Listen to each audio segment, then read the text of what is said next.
court said we cannot have two deputy presidents. No, that's nonsensical. We cannot. That's again judicial nonsense. It's judicial nonsense because the consequences of finding that the impeachment has been quashed is that Kindiki should have vacated. I don't know where they got that from. That's why you're calling it judicial nonsense. But you are not pursuing that in the court. You said we are going to the Court of Appeal. To go back to office. We are going to the Court of Appeal. Right. You have heard how the court has grossed over the other petitions and just dealt with one petition for His Excellency Rigathi and ended up with judicial nonsense and judicial absurdity. We cannot agree to that. Yes. Look, we had a petition. You want to finish? Yeah, no, finish. No, go on. You see, yes. Just tell us what is your just finish. Well, you know, when a breach has been found and cleared that the proceedings had a problem, you know, when a right has been breached, and when you have not been given a right to be heard, that's a very cardinal issue. Therefore, my position is that, you know, it should have been annulled. It should have been annulled, and that's a conclusion automatically, because you have not been accorded an opportunity to be heard. And therefore, it can only be annulled. You can only say that, you know, the court did not arrive at the right decision. We should have automatically had Rigathi Gachagua reinstated. Okay. Yes. There's 50 million shillings on the table for the client that all of you probably represent. Are you going to take it? Are you going to advise your client to take them? Well, you know, we have to go to the Court of Appeal and discuss all the pending matters, all the issues.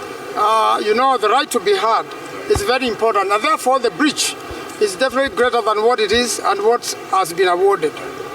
Perhaps very briefly, Harrison wanted this judgment arrested very briefly. Why? Yes, what a contradiction. You have heard these judges say, oh, Honorable Gachagua, your right was impinged. It was infringed by the Senate. I'm fining 50 million upon the Senate because of infringing your right to be heard. Excuse me? We filed a petition and asked them, hey, make a finding that Article 145(1) and 2 of the Constitution was breached. What does it say? It says that all the members of the National Assembly must be present. All.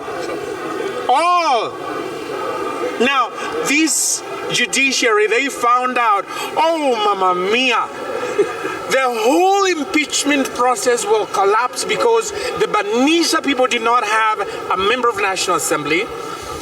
The Guasi people, Super South, today, they didn't have a member of the National Assembly. You know why? And he pointed out that someone elected to go to the executive and left their constituents totally without representation. I'm talking about Mbadi, John Gogo. Mbadi was a nominated member of parliament. Oh, sorry, no, not Gogo.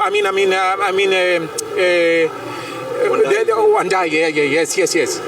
And you didn't have a member of National Assembly for Magarini. You also didn't have a member of National Assembly for Banisa I mentioned. All right. Now, these people did not vote. The Constitution demands, and I challenge you, what Constitution were they reading? I challenge you. If you have a Constitution, have a look at Article 145, Subarticle 1. It is all the members of the National Assembly, all. So they suppressed the hearing of my petition, and they have no shame saying that Honorable Gachagua's right to be heard was suppressed. The Court of Appeal certified the application that we filed as urgent.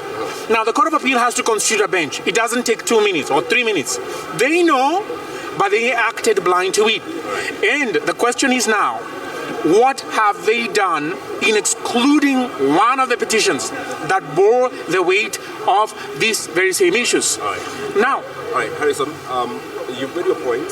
Yes. Of course, we'll be following the Court of Appeal. Allow us to speak to counsel for the respondents as well. So that let me